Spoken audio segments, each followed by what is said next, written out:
Hello everyone, and welcome to another amazing part of What If Deku Ran an Orphanage? This amazing story was written by Kyodon. Please support them. Don't forget to like, sub, and leave a comment. Now let's dive in.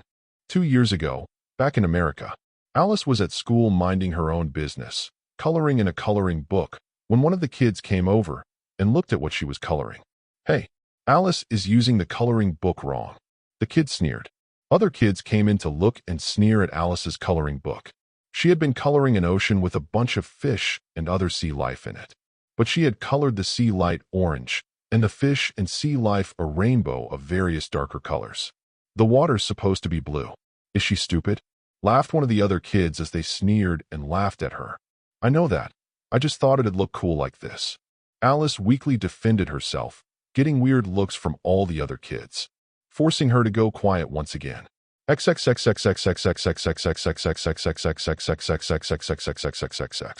Later, Alice showed her coloring book to her mother and asked her a question. Mommy, am I coloring it wrong? All the kids said I was stupid and laughed at me for coloring it wrong. Well, they're the stupid ones then, Chol told them. It's your coloring book, so you can color it however you want. But they all laughed at me. Alice moped. Chol looked down at her daughter with a troubled expression before coming up with an idea. Then why don't you just make your own drawings? You can draw whatever you want, and no one can tell you otherwise. My own drawings, Alice said, looking down at her coloring book, imagining what she would draw outside of just coloring what was already there. Okay, that sounds like fun. Thanks, Mommy. Alice and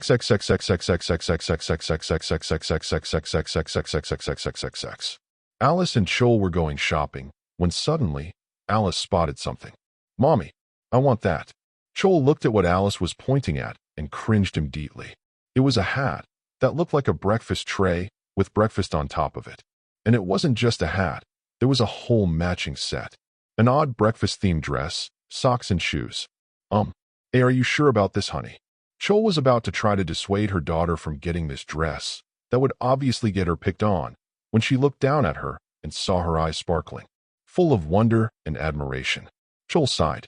Oh, this is not going to end well. Chol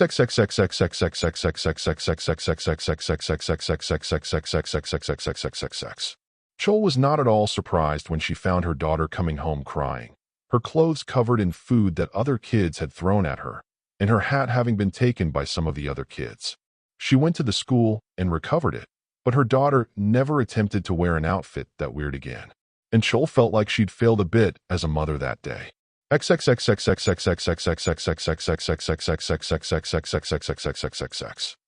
understand what the issue is, Chol asked firmly as she sat in the principal's office next to her daughter, facing the principal and Alice's teacher. She's getting everything right. So why are her grades down? Well, as we said, Ms. Bate, your daughter may be getting things correct, but she's not using the correct method. The principal argued. It's harder for her to show her work. But she tells you how she got there. She's done so multiple times. Chol argued, obviously irritated by the two. You know she's not cheating, so what's the problem? Like I said, even if she gets the right answer, we can't give her full credit unless she uses the method we taught her. The teacher said. Why? Chol asked. That seems entirely arbitrary. Be that as it may, it's just how things are. The principal said. We were hoping that you could help your daughter understand that. Slam. Chol got up and slammed her hands on the desk, making the two of them flinch. So what you're saying is that you called me away from my job working under the number 1 hero, so you could try and convince me into telling my daughter that she's wrong for finding the correct answer in a different way. Is that what you're telling me? Well, I wouldn't put it that way. The principal said defensively. But in a way, yes? Slam. Chol slammed the desk again as she got up. Then I have no reason to waste my time here any further. Come on, Alice. And if I see that she's not getting the grade she rightfully fucking deserves, I'm pulling her out of this school and making sure everyone knows about it. Good day.